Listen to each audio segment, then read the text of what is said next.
जोहार दोस्तों। तो आज हम लोग जेटेड साइंस क्लास 6 to 8 की नेक्स्ट टॉपिक को कवर करेंगे जिसका नाम है हेल्थ एंड हाइजीन। तो चलो शुरुआत करते हैं। सबसे पहले हमें जानना होगा कि स्वास्थ्य यानी हेल्थ क्या होता है।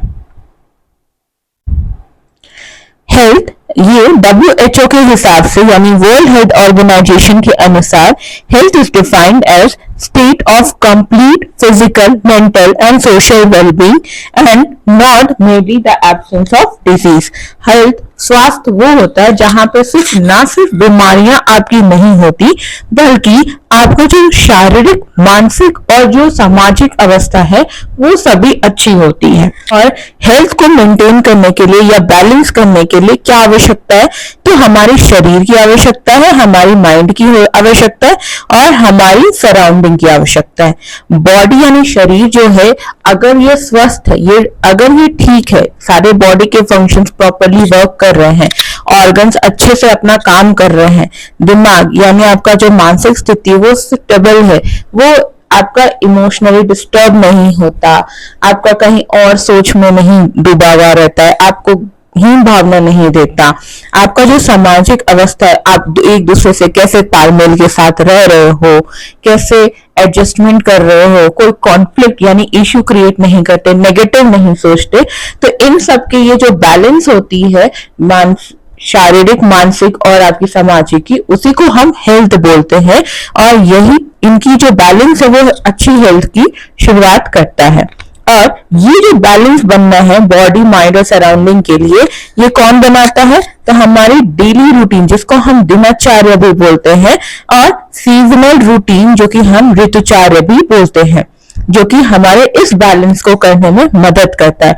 डेली रूटीन जो आपका सुबह से रात हर रोज होता है और कुछ सीजनल में आपकी चेंजेस जो आती है, ये सारे आपका क्या करते हैं, ये आपके बैलेंस बनाते हैं किस किस के बीच में, बॉडी, माइंड और सराउंडिंग के बीच में। नेक्स्ट आते हैं साइन ऑफ हेल्थ। क्या क्या इंडिकेट करता है हेल्थ को, तो सबसे पहले हमने बात की थी फिजिकल की, दूसरी बात की थी हमने मेंटल की और तीसरी हमने बात की है सोशल की। तो सबसे पहले फिजिकल जानते हैं यानी शारीरिक। स्पेलिंग थोड़ी मिस्टेक हो सकती है लेकिन फिजिकल यानी शारीरिक पे हम लोग चलते हैं। पहला है एनर्जेटिक, आप स्वस्थ हो, आप ऊर्जावान हो, आपकी आंखें जो है वो चमकनी चाहिए, एक तेज होनी चाहिए, आपके जितने भी ऑर्गन है वो प्रॉपर फंक्शन कर रहे हो और आपकी जो ग्रोथ है वो नॉर्मल हो रही है और अच्छी खासी आपको भूख लगती है, ऐसा नहीं कि आपकी भूख मर रही है, आपका एपेटाइट अच्छा होना चाहिए। नेक्स्ट होता है मेंटल, आपकी दिमाग या मानसिक की स्थिति के लिए आप बैलेंस, कॉन्फिडेंस होने चाहिए, आपकी इमोशनल स्टेबिलिटी होनी चाहिए। ऐसा नहीं कि कोई मर रहा है तो हम हंस रहे हैं, कोई रो रहा है तो हम सोच में पड़ रहे हैं और उसके बाद हंस रहे हैं, कोई खुश है तो वहां दुखी जता रहे, नहीं, जहां हमें हंसना है वहां हम हंसेंगे, जहां हमें रोना है वहां रोएंगे। हमारे अंदर फीलिंग्स होनी चाहिए, हमें सिचुएशंस के साथ हैंडल करने की क्षमता होनी चाहिए, हमारा जो एटीट्यूड है वो पॉजिटिव होनी चाहिए, मतलब हम नेगेटिव नहीं सोच रहे हैं, अच्छा सोच रहे हैं, किसी दूसरे के बारे में हो चाहे वो खुद के बारे में भी हो। अगर हमें कोई हार मिलती है तो ऐसा नहीं कि हम उसके लिए लड़ रहे कि नहीं हम ही जीते हैं, रॉन्ग होप तो भी हम जीत रहे हो। अगर हमारी गलती हो, हमारा हार हो रहा हो, यानी अगर हमारी तरफ से कहीं कमी हो गई हो तो वो भी हम एक्सेप्ट कर रहे हो।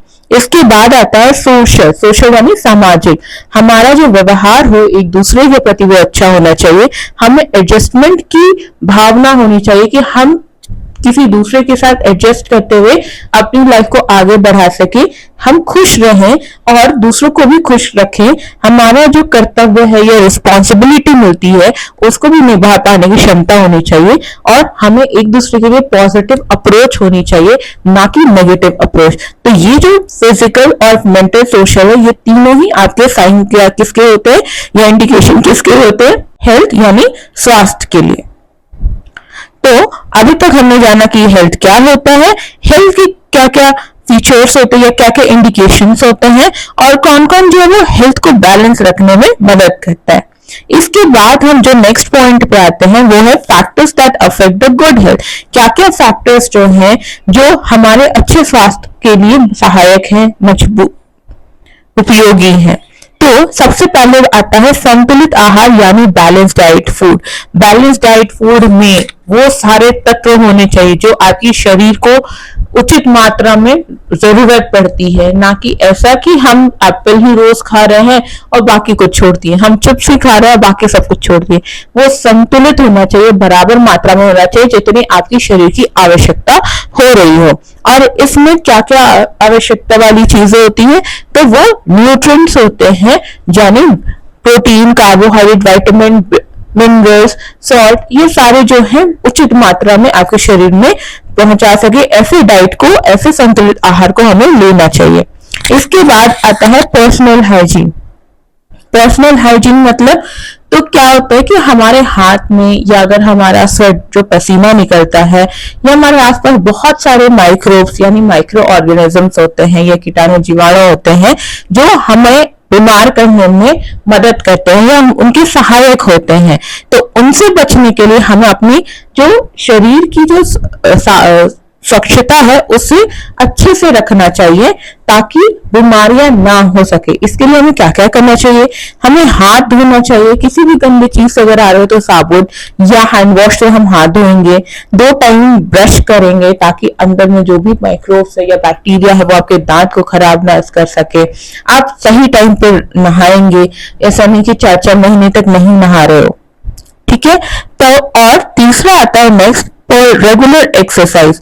एक्सरसाइज हर एक इंसान के लिए इंपॉर्टेंट होता है और अलग अलग तरीके से आप एक्सरसाइज कर सकते हो। आप जिम जाते हो, आप योगा करते हो, आप एरोबिक करते हो, और भी अदर वे में आप अपने आप को फिट रखने के जो तरीके होते हैं उसे हम एक्सरसाइज करते हैं, जिसमें आपकी वॉकिंग भी आती है, रनिंग भी आ जाएगी और मेडिटेशन भी आएंगी। तो ये सारी चीज जो है वो आपके स्वास्थ्य के लिए, अच्छे स्वास्थ्य के लिए जरूरी होता है। नेक्स्ट आता है प्रॉपर हाइजीन। अच्छी जो स्वच्छता है वो पहले भी आई थी। इसमें क्या है कि आप ऐसा नहीं कि अपने आसपास जो है वो गंदगी फैला के रख रहे हो। गंदगी फैल के रख रहे यानी कि आप फिर से जीवाणु को न्योता दे रहे हो कि आओ मुझे मारो। तो इसके लिए हमें प्रॉपर जो भी गार्बेज होते हैं या कूड़ा कचरा होता है उसको प्रॉपर डस्टबिन में डालना है। आपको अपने एरिया को क्लीन रखना है, कहीं गड्ढे में पानी जमा तो नहीं है ये देखना है। आपकी जो खाने हैं वो 2 दिन सड़े हुए नहीं होने चाहिए। प्रॉपर हर एक चीज का डिस्पोजल होना चाहिए। जो बायोडिग्रेडेबल है वो कंपोस्ट हो जाए, जो नॉन बायोडिग्रेडेबल है वो रिसाइकिल या रीयूज हो जाए। तो हमें अपने एरिया को, अपने आसपास को स्वच्छ रखना की जरूरत होती है, आवश्यकता होती है। अब आते हैं effect of not good health. अगर आपकी स्वास्थ्य जो है वो अच्छी नहीं है तो वो क्या होता है, इसके कारण हमें बीमारियां यानी डिजीज होती है, यानी हमारा कहीं ना कहीं कोई ना कोई पार्ट अफेक्ट हो जाता है, चाहे वो फिजिकली हो, मेंटली हो या सोशली हो। तो अब जाने, और अगर मान लो जैसे तुम रेगुलर एक्सरसाइज नहीं कर रहे हो तो भी ये बीमारियां हो सकती हैं, या प्रॉपर डाइट नहीं लेते हो तो भी बीमारियां होती हैं, हाइजीन नहीं है अच्छी तो भी बीमारियां हो सकती हैं। तो सबसे पहले हम डिजीज को जानना चाहेंगे कि डिजीज क्या होता है। डिजीज यानी बीमारी जो है वो कंडीशन है that affects the normal working of body और माइंड। ये एक ऐसी अवस्था है, ऐसी सिचुएशन है या ऐसा कंडीशन है जो कि आपकी जो रेगुलर आमतौर पर जो आप काम करने की जो क्रिया है आपके शरीर की या आपके दिमाग की, उसे वो अफेक्ट करता है नेगेटिव वे में। कैन हैपन व्हेन वन और मोर ऑर्गन्स और organ system stop functioning properly. और ये तब भी हो सकता है कि जब एक या एक से ज्यादा जो आपके ऑर्गन्स होते हैं या ऑर्गन सिस्टम्स होते हैं वो काम करना बंद कर देते हैं। जैसे किसी की किडनी की इश्यू हो जाती है, किसी की लंग्स की इश्यू हो जाते हैं, या किसी की नर्व्स के डिसफंक्शन हो सकते हैं। तो इन सब से हमारा क्या होता है, हमें बीमारियां कॉज हो जाती हैं। और क्या कॉजिंग एजेंट्स होते हैं जो डिजीज कॉज करते हैं, तो इस डिजीज जो कॉज होता है वो पैथोजन से हो सकता है, पुअर न्यूट्रिशन से या अनहेल्दी लाइफस्टाइल से होता है। पर सबसे पहले हम जानेंगे कि पैथोजेंस क्या होते हैं। वो जो ऑर्गेनिजम्स जो आपको डिजीज कॉज करते हैं उन्हें हम पैथोजेंस बोलते हैं। और इन पैथोजेंस में कौन कौन आ जाएंगे, जैसे वायरस आ जाएंगे। अभी हम लोग रिसेंटली कोविड से बहुत ज्यादा सफर करके आ चुके हैं, तो हम वायरस को भली बातें जानने की कोशिश हो चुकी है कि वायरसेस क्या होते हैं। और ये आपको बताना होगा कमेंट सेक्शंस में कि वायरस लिविंग है या नॉन लिविंग है। इसके बाद आता है फंगी यानी मशरूम। इनसे भी डिजीज कॉज होती है। हर एक मशरूम आप नहीं खा सकते, कुछ टॉक्सिक भी होते हैं। कीड़े मकोड़े जैसे वर्म्स यानी अर्थवर्म, या आप देखे होंगे कि आपके पेट में जो कीड़े होते हैं, ये सारे वर्म्स जो हैं ये डिजीज कॉज कर सकते हैं।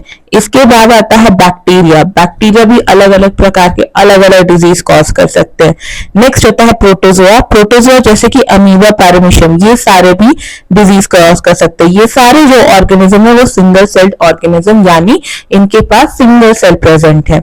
और दूसरा तो हमने अभी तक जाना कि क्या क्या डिजीज कॉज कर सकते हैं, तो वो आते हैं सबसे पहले पैथोजेंस। पैथोजेंस कौन हो गए, जो डिजीज कॉज कर सकते हैं, जैसे virus, fungi, worms, bacteria, protozoa. उसके बाद प्योर न्यूट्रिशन। अगर आपकी न्यूट्रिशन लेवल अच्छी नहीं है, आपकी जो प्रोटीन की मात्रा उचित नहीं है, तो आपको बीमारियां दिख जाएंगी। अगर आपकी कार्बोहाइड्रेट नहीं, तो आप एनर्जी लूज या फिर आप वीक महसूस करोगे।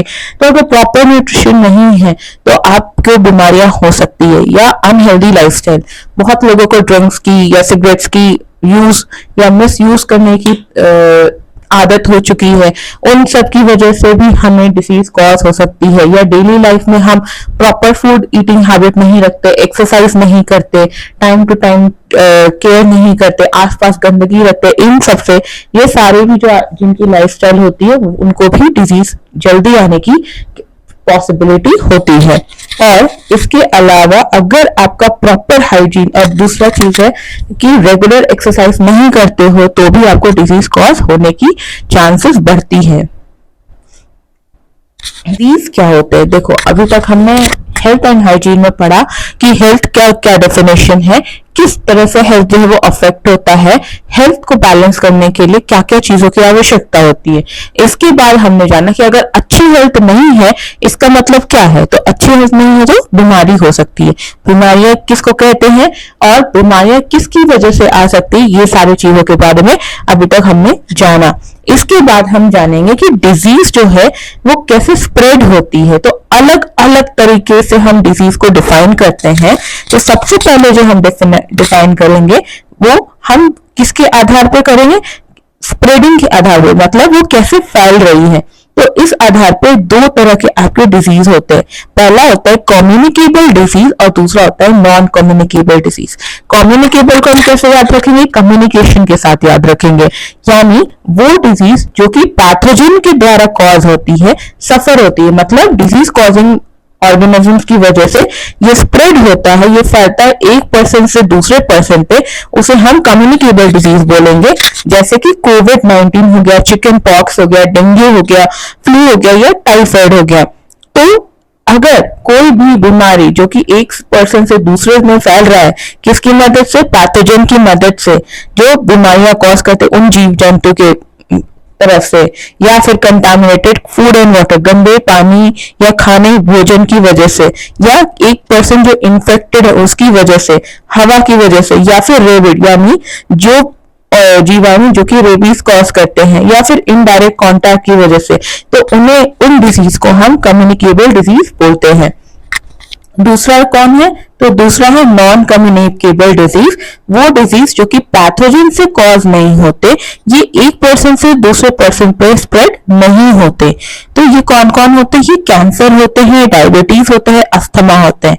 और ये मोर प्रोमिनेंट इन इंडिया, अभी तक जो पाया जा रहा है, रिसर्च में आ रहा है, अभी इंडिया में अगर डिजीज तो ऑलरेडी है, लेकिन इसमें सबसे ज्यादा जो संभावना है वो नॉन कम्युनिकेबल डिजीज की है, स्पेशली कैंसर और डायबिटीज एंड हार्ट अटैक्स, जो अभी के टाइम पे बहुत प्रोमिनेंट हो चुका है।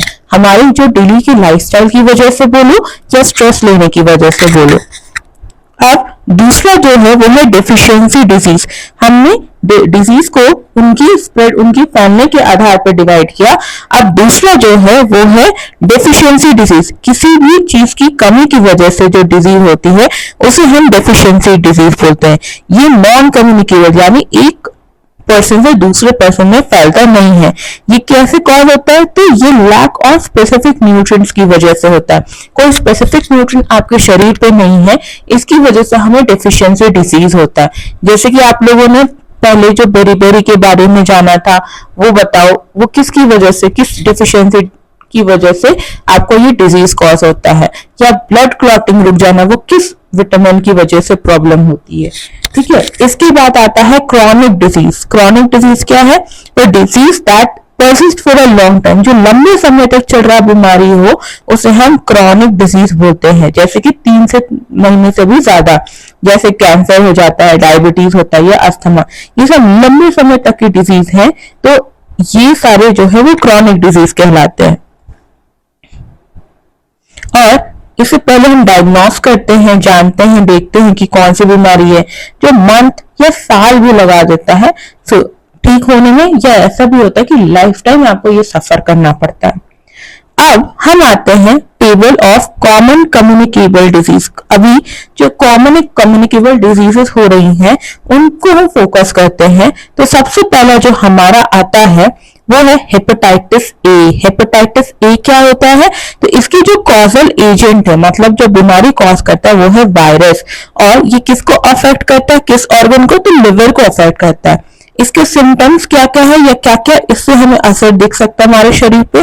तो इसके सिम्टम्स है फटीग होना, थकान होना, फीवर, बुखार होना, भूख न जाना, नौजिया, उल्टी जैसा फीलिंग या वॉमिटिंग होना, जॉन्डिस होना, या आपके अपर राइट एब्डोमेन में पेन होना। और इसको आप क्या क्या प्रिवेंटिव मेजर्स ले सकते हो? तो आप बॉइल्ड पानी को पियोगे, बॉइल्ड पानी को लो, या फिर वैक्सीनेशन लेना। ठीक है, इसके बाद नेक्स्ट आता है हमारा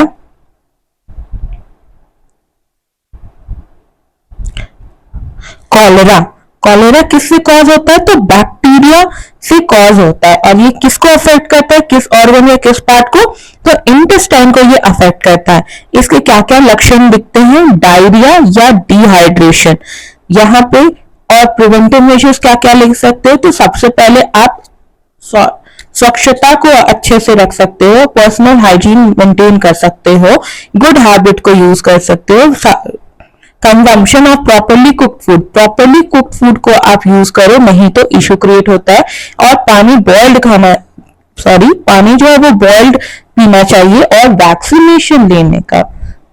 इन सब के से आपको कॉलरा डिजीज नहीं हो सकती। फिर नेक्स्ट आता है टाइफाइड। टाइफाइड का जो कॉजल एजेंट है वो साल्मोनेला टाइफी होता है। साल्मोनेला टाइफी बोलते हैं उसको। और ये जो बैक्टीरिया है वो अफेक्ट करता है आपका इंटेस्टाइन को। इंटेस्टाइन को जब ये हिट करता है तो इसके लक्षण क्या क्या आते हैं? हेडेक, सर दर्द होना, एब्डोमेन डिस्कम्फर्ट, स्टमक के अराउंड डिस्कम्फर्ट होना, बुखार होना या डायरिया होना। इसके प्रिवेंटिव मेजर्स क्या क्या हैं? तो पर्सनल हाइजीन को मेंटेन करना, गुड हैबिट्स को यूज करना, consumption of properly cooked food, अच्छा जो खाना पका हुआ खाने को हमें खाना। फिर बॉइल्ड ड्रिंकिंग वाटर, पानी जो है वो बॉयल करके पीना, और वैक्सीनेशन। ये सारे इनकी प्रिवेंटिव मेजर्स है जिसकी वजह से टाइफाइड बच सकते हैं। नेक्स्ट किसको अफेक्ट करता है? आपके लंग्स को अफेक्ट करता है। इसके जो लक्षण है वो क्या क्या है? कफ होना, फीवर होना, बुखार होना, थकान होना, भूख मर जाना या नाइट स्वेट्स होना। ठीक है, और इसके क्या क्या प्रिवेंटिव मेजर्स हैं? तो क्लोज कांटेक्ट जो होता है वो जो जिनको टीबी से जो ग्रसित है उनसे दूर रहना, और कवरिंग द माउथ और नोज, अपने माउथ और नोज को ढके रहना। किसको किसको? दोनों को ही, जो उनके पास जा रहा है उनको भी और जो टीबी से ग्रसित है उनको भी। और गुड हाइजीन, अच्छी स्वच्छता मतलब जो है वो मेंटेन करना, और गेटिंग वैक्सीनेटेड यानी प्रॉपर वैक्सीन जो जरूरी है या जो टाइम पे आपको देनी चाहिए वो ले लेना। इसके बाद आता है कॉलेरा। कॉलेरा क्या होता है? तो इसकी जो कॉजल एजेंट है वो बैक्टीरिया है, जो कि अफेक्ट किसको करते हैं? इंटेस्टाइन को। इसके लक्षण होते हैं डायरिया, डिहाइड्रेशन। यहाँ पे हमें पर्सनल हाइजीन मतलब आपकी जो शरीर की जो हाइजीन है उसको प्रॉपर मेंटेन करके रखना चाहिए। गुड सैनिटरी हैबिट्स को यूज करना चाहिए और प्रॉपरली कुक्ड फूड और बॉइल्ड पानी पीना चाहिए और वैक्सीनेशन लेना चाहिए टाइम टू टाइम। इसके बाद आता है एस्केरियासिस जो कि राउंड वर्म से होता है। ठीक है, इसके जो कॉजल एजेंट है वो है वर्म्स यानी, और इसकी जो अफेक्टेड ऑर्गन है वो है इंटेस्टाइन। और इसके लक्षण क्या क्या दिखेंगे, जो कीड़े जो हैं वो आपकी जो स्टूल यानी पॉटी से निकलते हुए दिखेंगे, भूख मर जाना, प्रॉपर ग्रोथ नहीं होना यानी कि पुअर ग्रोथ, डायरिया या वेट लॉस हो जाना, अनीमिया हो जाना। और इसकी प्रिवेंटिव मेजर्स क्या क्या होते हैं, तो मेंटेन पर्सनल हाइजीन, आपकी जो शरीर की जो स्वच्छता है उसको मेंटेन करके रखना, अच्छी हैबिट्स को यूज करना, प्रॉपरली कुक्ड खाने को खाना और साफ पानी बॉइल्ड पानी को पीना, ये सारे जो हैं एस्केरियासिस से हमें बचा सकते हैं। अब नेक्स्ट जानते हैं कि कौन कौन से जो डिजीज है वो इंसेक्ट्स के द्वारा हमें कॉज हो सकते हैं। तो सबसे पहले आता है मलेरिया। मलेरिया किससे होता है, तो मलेरिया होता है प्रोटोजोआ से। प्रोटोजोआ जो है वो टारगेट किसको करता है, हमारी स्किन को, हमारे ब्लड को। और जब इनके सिम्टम्स तो में क्या क्या लक्षण क्या क्या दिखेंगे, हाई फीवर, तेज बुखार होना, प्रोफ्यूज स्वेटिंग, पसीना आना, या फिर पीरियोडिक चिल्स होना मतलब कपकपाना। और इसकी प्रिवेंटिव मेजर्स क्या हैं, जनरली मॉस्किटो यानी फीमेल एनोफिलिस मॉस्किटो से हमें ये कॉज होता है, तो उससे हमें बचना होगा, यानी हमें मॉस्किटो नेट का उपयोग, मच्छरदानी के यूज करना होगा। उसके बाद आपको लॉन्ग स्लीव्स, लंबे कपड़े, लंबे जो स्लीव्स के जो होते हैं फुल बाजू के कपड़े पहनने होंगे। मॉस्किटो ब्रीडिंग मतलब मॉस्किटो के जो रिप्रोडक्टिव जो कैपेसिटी है या रिप्रोडक्टिव नंबर से या पॉपुलेशन से उनको घटाना होगा अपने आसपास। तो इसको बहुत इजी भी कर सकते हो, अपने आसपास में जो है वो मच्छर वाले जो अगरबत्ती है वो जला के रखना, गड्ढे में पानी जमा ना होने देना, अपने आसपास साफ रखना, इन सब से मच्छर नहीं आने की संभावना ज्यादा हो जाती है। इसके बाद नेक्स्ट क्या होता है, dengue fever, break bone fever. Dengue fever को हम ब्रेक बोन फीवर भी बोलते हैं। ये किससे कॉज होता है, ये कॉज होता है वायरस से। और ये किसको अफेक्ट करता है, स्किन ब्लड को अफेक्ट करता है। और इससे क्या क्या लक्षण दिख सकते हैं, इससे हमें फीवर हो सकता है, हेडेक हो सकता है, सर दर्द हो सकता है, मसल्स हो सकता है, मसल पेन हो सकता है, या जॉइंट्स जोड़ों में दर्द हो सकता है, या वॉमिटिंग जैसा असर दिख सकता है। इसमें हमें क्या क्या यूज करना चाहिए, इसमें हमें मॉस्किटो नेट्स यूज करना चाहिए, या हमें लॉन्ग स्लीव्स कपड़े पहनना चाहिए, और हमें मॉस्किटो ब्रीडिंग यानी कि मॉस्किटो के जो पॉपुलेशन है उनको कंट्रोल करना चाहिए अपने आसपास। और हमें उन एरियाज को हटाना चाहिए जहां पे गड्ढे में पानी जमा हो, क्योंकि ये मच्छर को ग्रोथ करने में मदद करते हैं। तो why some get sick more than others, क्यों कुछ लोग जो है वो ज्यादा जल्दी बीमार पड़ जाते हैं। तो सबसे पहले हमें ये जानना है कि हमारी बॉडी के पास एक स्पेशल सिस्टम है जिसको हम बोलते हैं इम्यूनिटी। और इम्यूनिटी क्या करता है, इम्यूनिटी जो है वो हमारी जो डिजीज है उनसे लड़ने में मदद करता है नेचुरली, और इसकी वजह से हमें बीमारियां नहीं होती। जिनकी इम्यून सिस्टम जो है वो स्ट्रांग है उन्हें डिजीज जल्दी नहीं होती, और जिनकी जो इम्यून सेल्स या इम्यूनिटी जो है जो वीक है उनकी जो डिजीज कॉजिंग या डिजीज से सफर होने की संभावना बढ़ जाती है।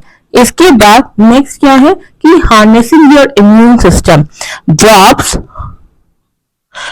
और इंजेक्शंस प्रोवाइड प्रोटेक्शन। क्या होता है, हमारे इम्यून सिस्टम को बढ़ाने के लिए तो कुछ ड्रॉप्स होते हैं, इंजेक्शंस होते हैं जो हमें इम्यून सिस्टम को स्ट्रांग करते हैं या हमें डिजीज से प्रोटेक्ट करते हैं। जैसे पोलियो के लिए हमें ड्रॉप्स मिलता है, और ये जो है जो ड्रॉप्स, पोलियो ड्रॉप्स, ये जो है वो हमारे को सीरियस इन्फेक्शन से प्रिवेंट करता है। इसलिए अभी अभी याद होगा जो अमिताभ बच्चन की जो एड आती थी, 2 बूंद जिंदगी की पोलियो ड्रॉप्स।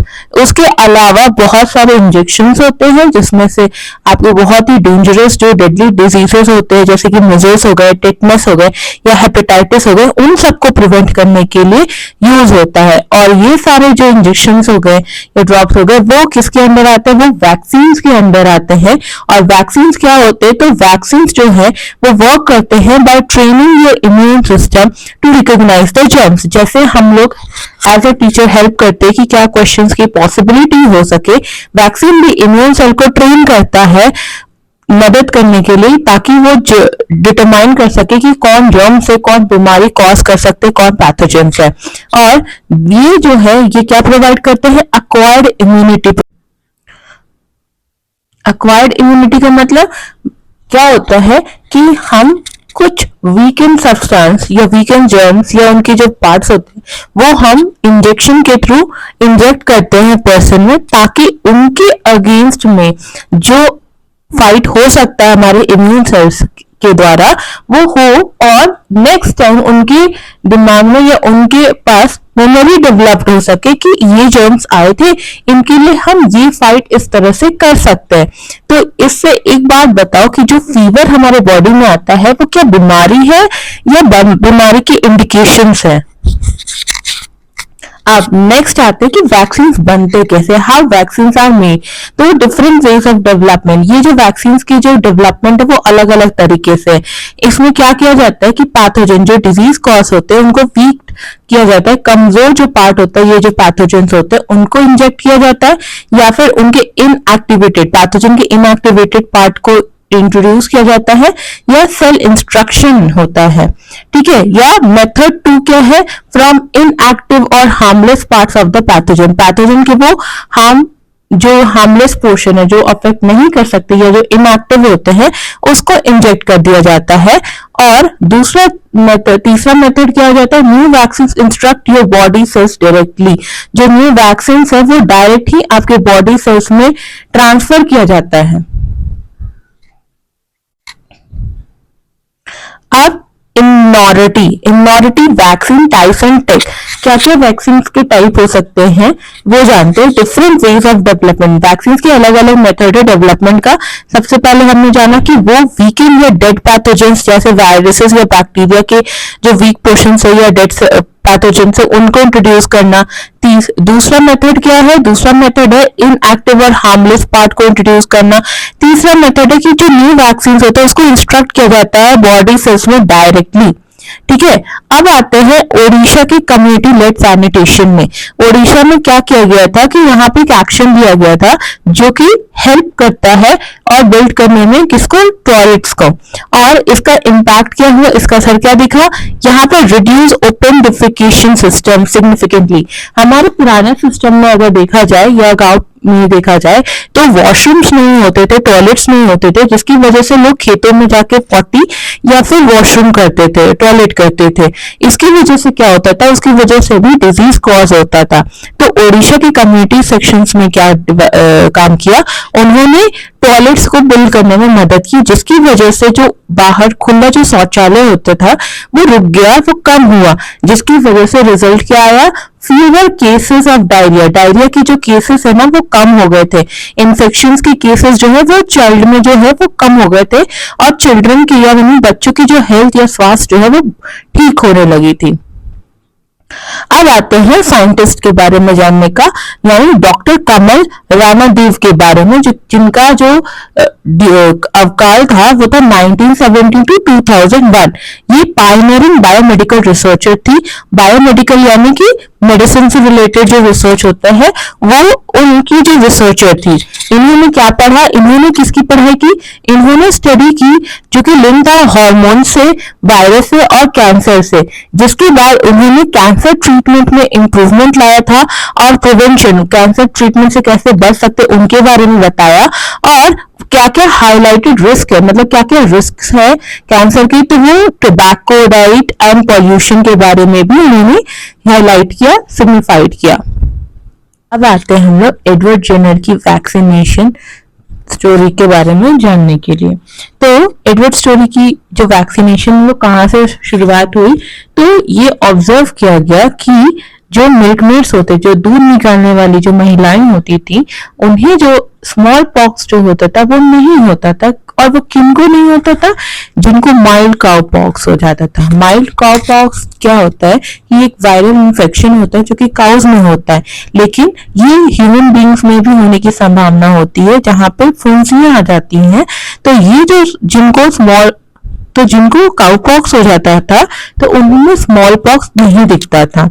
तो इससे हाइपोथेसिस यानी क्या निकाला एडवर्ड जेनर ने? हाइपोथेसिस कि उन्होंने प्रपोज किया कि a cow pox infection could protect against small pox, मतलब काउ पॉक्स जो बीमारी है वो स्मॉल पॉक्स के अगेंस्ट में हमें प्रिवेंट कर सकता है, स्मॉल पॉक्स हमें बचा सकता है। जेनर ने क्या किया? जेनर ने काउपॉक्स मटेरियल को लिया, किससे लिया? सारा नेल्मन से की हाथों से, और उसको इनोक्यूलेट कर दिया 8 ईयर ओल्ड जेम्स फिप्स में। यानी इन्होंने क्या किया? तो सबसे पहले उन्होंने सारा नेल्मन से जो काउपॉक्स मटेरियल अंदर में जो पस होता है वो निकाल के उसको इनोक्यूलेट मतलब डाल दिया किसके पास? फिलिप्स के पास। और उसके बाद फिलिप्स को क्या हुआ? तो फिलिप्स को एक स्लाइट फीवर, हल्की बुखार आई, और फिर उसमें ना रिकवरी होने लगी। यानी मंथ्स लेटर, महीनों के बाद जेनर ने ये रिपीटेडली ये प्रोसेस को इंट्रोड्यूस किया, और उन्होंने जाना कि जो स्मॉल पॉक्स का जो मटेरियल है, मतलब नीडल के थ्रू जो काउ पॉक्स की जो मटेरियल है वो उसको इंसर्ट करते गए फिप्स को, और उसके बाद उन्होंने पाया कि कोई भी डिजीज उसमें डेवलप। इससे उन्होंने रिजल्ट क्या निकाला कि cowpox infection created immunity to smallpox, मतलब एक बीमारी में इम्यूनिटी डेवलप कर दिया दूसरे बीमारी के लिए, किसके लिए? स्मॉल पॉक्स के लिए। रिसर्च में क्या है? तो रिसर्च वर्क डिस्क्रिप्शन में ये है कि conducted experiment with a live vaccine concept.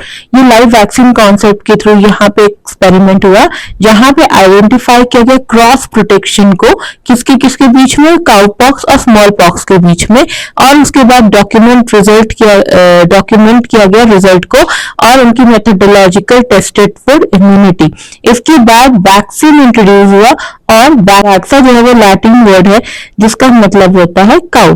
ठीक है, अब ये ग्लोबल सिग्निफिकेंस हो गया, मतलब इसकी वजह से क्या हुआ? जेनर की ये समझदारी, ये एक्सपेरिमेंट की वजह से इराडिकेशन मतलब हटने लगा। स्मॉल पॉक्स जो है वो आपका डिजीज जो है वो डिक्लेयर किया गया कि कंप्लीटली हट चुका है, अब वो प्रेजेंट नहीं है। कब से? 1980 के अराउंड से। किसके थ्रू? WHO यानी वर्ल्ड हेल्थ ऑर्गेनाइजेशन के थ्रू।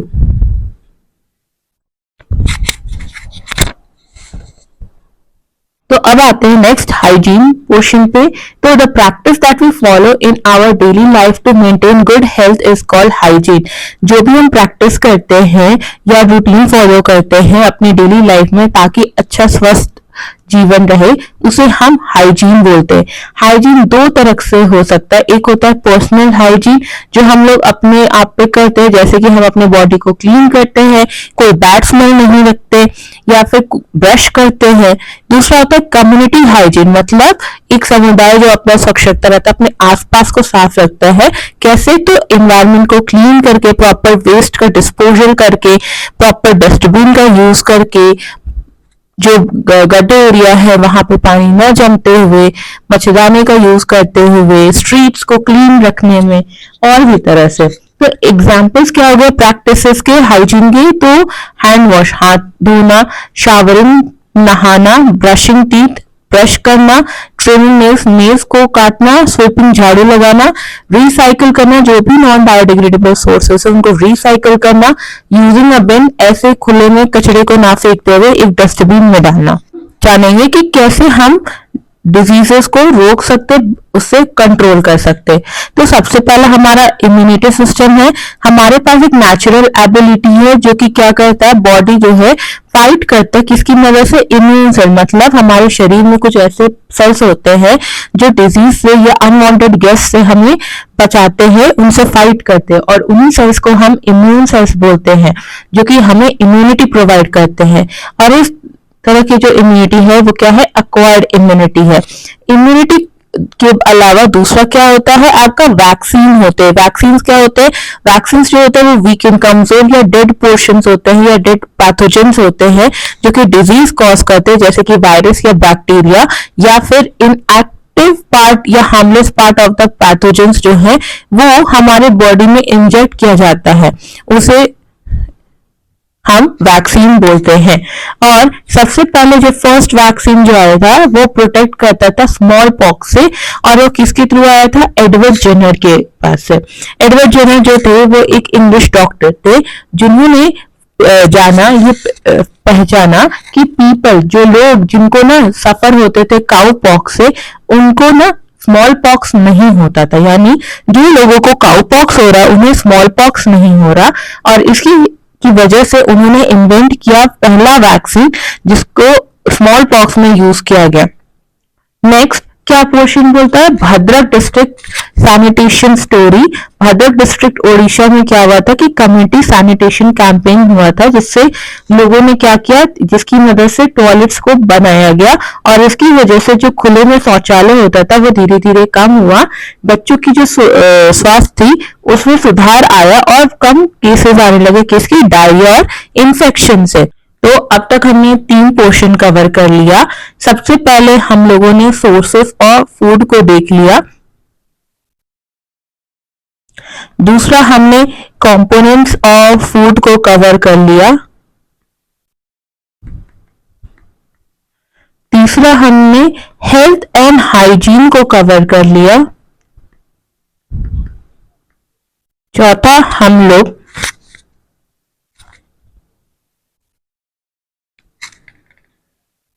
Nutrition in plants